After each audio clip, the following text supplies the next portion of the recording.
coordinator sa project natin. Kaya mo bang magbigay ng timeline kung paano napili yung Don Juan as the location ng project and paano napili yung tools natin?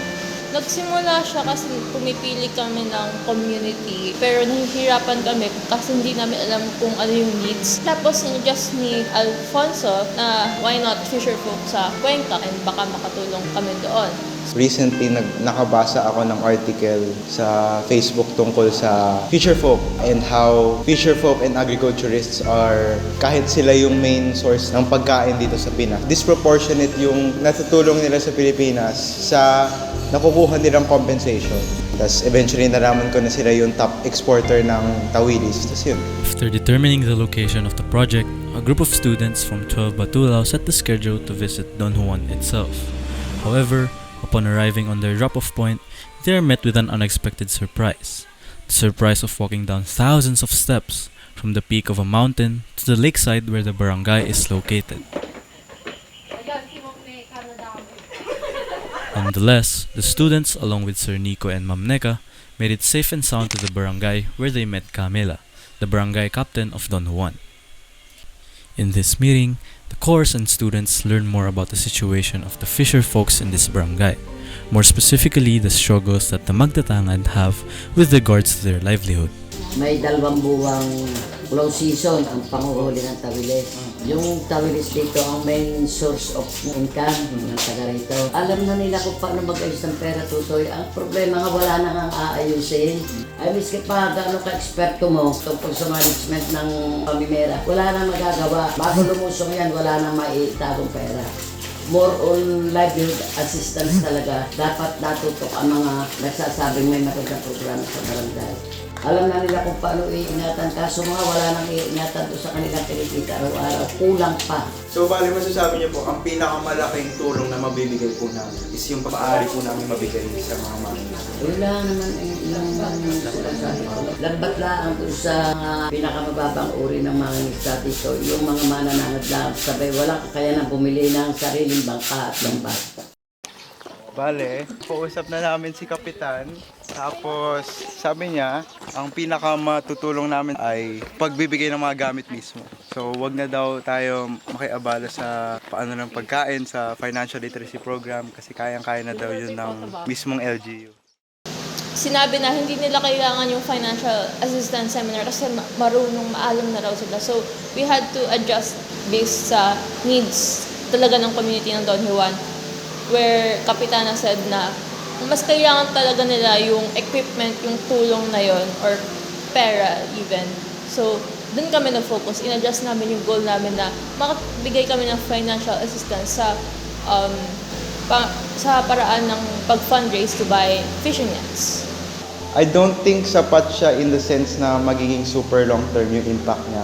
Kasi sa gantong bagay, kailangan talaga sustained efforts, ganun. Pero I think sapat in the sense na nagsimula na tayo ng something and it's something that future batches can build on.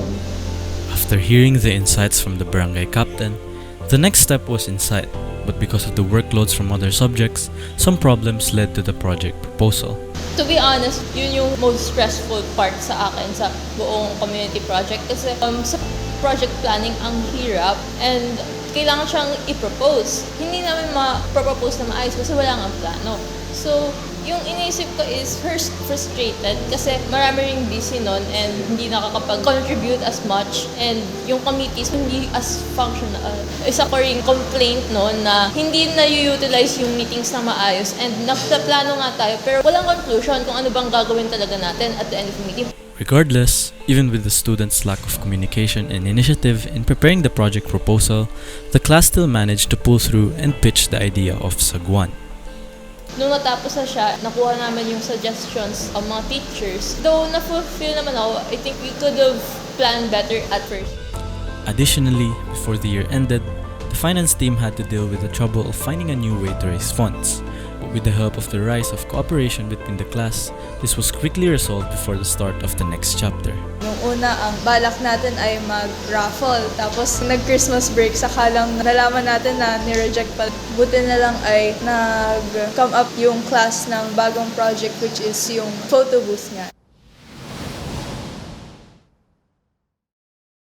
Okay, so what's the catch? So from its name, what's the catch? Doon mo pa iisipin na ano ba yung makukuha natin. So like it's portraying dun sa ating project na ano bang meron sa sagwan at bakit kailangan natin bigyan siya ng attention. So ang naging goal nito ay magkaroon ng awareness ang Pisay community sa current na situation ng ating mga fisher folk. And then i-inspire itong mga ating lower batches at bigyan ng more importance ang societal issues, yung mga marginalized people na kailangan din nila ng attention na hindi binibigay sa kanila ng government.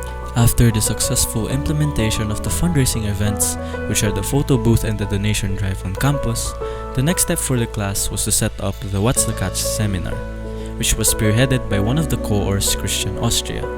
His first step was to look for a speaker for the event. Thanks to sa recommendation ni Ara, sabi niya ay mabilis daw mag-reply on before. So, ni-mail ko, tapos ayun, tuloy-tuloy lang communication namin and then binigyan kami ng speaker for dun sa seminar. And then, ayun, doon na namin nahanap si Ma'am Christy. With the speaker now booked, funds raised, training room set up, it was now time for the program itself. The program started off with the registration from the lower batches as the room quickly filled up.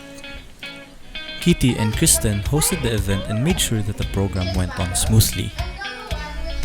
Students watched, listened, asked, and participated throughout the program, and with that being said, the class can safely say that the seminar was a successful one. Moreover, we have Christian who gave us more of his insights after handling the implementation of the seminar, where he focused on the topics that the BFAR speakers discussed and his overall takeaways from the successful program.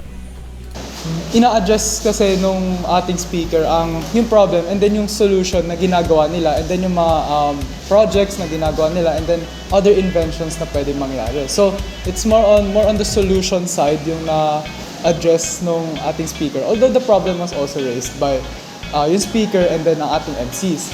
Pero I'd say ang pinaka naging nag-raise nung problem na for me, I feeling ko ay nagpa-successful naman ng pag-deliver ng message ay yung closing remarks ni Ma'am Mitch. Kasi, so parang in-elaborate ni Ma'am na kumakain tayong lahat ng mga isdang to, pero ang mga mangingisda ay considered as the poorest sa ating community. So, yun yung pinaka naging highlight ng pag-address ng problem ni Ma'am Mitch at sobrang na-appreciate ko yun. Although, hindi ko alam kung lahat sila ay may naiuwi from that seminar.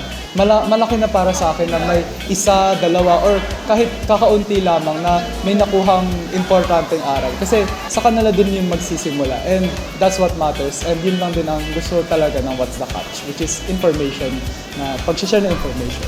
In addition, Vince Panganiban also shared his thoughts as he handled the social media platform of Sagwan, making sure the lower batches are made aware of the seminar. Sa What's the Catch speakers, I think nagkaroon sila ng isang magandang presentation na very informative and nagbigay ng iba't ibang helpful na information sa Pisay community about the fisheries industry and pati na rin yung sa kapakanan ng mga fisher folk. I believe na isa itong magandang way, yung pag-conduct ng mga simpleng seminar and simpleng talk sa mga younger generations tulad nga ng mga lower batch sa Pisay na ma-expand pa yung kanilang perspective on the world and makita nila yung iba't ibang mga issues na kailangang ma-resolba to have greater development sa Pilipinas. And maganda ring move yung pag-conduct ng seminar para talaga ma-inform sila on how to help and the right things to do para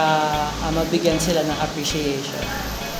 And with that, all that's left now for the class is to head back to Don Juan and give back to the community on the final chapter of our story.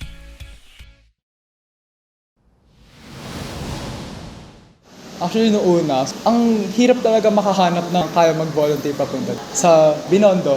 Pero mas gumaan na yung mismong pag-procure nung nets and nung mga tali. Thanks kay Jov. With the procurement of the net handled by Jov and transportation booked, all was going well until classes shifted online, and there was a chance that the gift-giving event would be postponed. Nung nagkaroon ng online class, tapos parang naging malabo yung date ng implementation. Siyempre, since ang dami ng pinagdaanan, medyo kinabahan kaming co-ors. Kasi yung transportation ng class, since malalayo nga, medyo mas naging malabo siya. Pero buti na lang, nagkaroon din ng initiative yung parent na mag-usap-usap para matulungan yung class regarding dun sa transportation. issues now resolved, it was time for the gift-giving event itself.